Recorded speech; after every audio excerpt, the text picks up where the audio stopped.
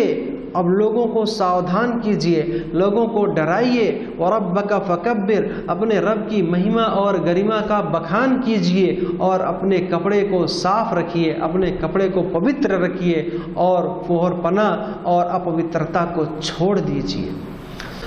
جب سے یہ آیتیں نازل ہوئیں، رسول صلی اللہ علیہ وسلم لوگوں کو اللہ کی طرف بلانے لگے، اور لوگوں کو دین کی دعوت دینے لگے، لوگوں کا مارگ درشن اور پتھ پردرشن کرنے لگے۔ میرے بھائیو، سب سے پہلے آپ کی دعوت پر جنہوں نے لبیک کہا، جنہوں نے آپ کی بات مانی، وہ آپ کی پیاری پتنی خدیجہ رضی اللہ تعالیٰ عنہا ہیں۔ انہوں نے بغیر کسی سنکوچ، بغیر شنکا اور سندیہ کے آپ کی بات کو سویکار کر لیا۔ اس کے بعد آپ کے جو سب سے پریہ متر، سب سے خاص دوست ابو بکر صدیق رضی اللہ تعالیٰ عنہ ہیں، انہوں نے جب سنا، انہوں نے بھی فوراً اسلام قبول کر لیا، انہوں نے آپ کی بات مان لی، اور آپ نے اپنے چچیرے بھائی حضرت علی رضی اللہ تعالیٰ عنہ کو پالا پوسا تھا، کیونکہ حضرت ابو طالب نے آپ کی کفالت کی تھی بچپن میں، تو جب ان کا انتقال ہو گیا، علی ابھی چھوٹے تھے، تو رسول صلی اللہ علیہ وسلم نے حضرت علی رضی اللہ تعالیٰ عنہ کی کفالت کی تھی، ان کا لالن پالن کیا تھا، بچپن میں ان کا بڑا دھیان دیا تھا۔ انہوں نے بھی فوراً اسلام قبول کر لیا، اور حضرت خدیجہ کے ایک غلام اقداس زید بن حارثہ، انہوں نے بھی فوراً اسلام قبول کر لیا۔ میرے بھائیو، یہ سارے کے سارے لوگ صحیح راستے پر، صحیح مارگ میں آ گئے، اور رسول صلی اللہ علیہ وسلم اپنی اس دعوت کو چپکے چپکے گپت روپ سے لوگوں کو سکھا رہے تھے، سمجھا رہے تھے، بتا رہے تھے، اور اسی طرح سے تقریباً 3 سال گزر گئے۔ 3 سال کا عرصہ ختم ہو گیا،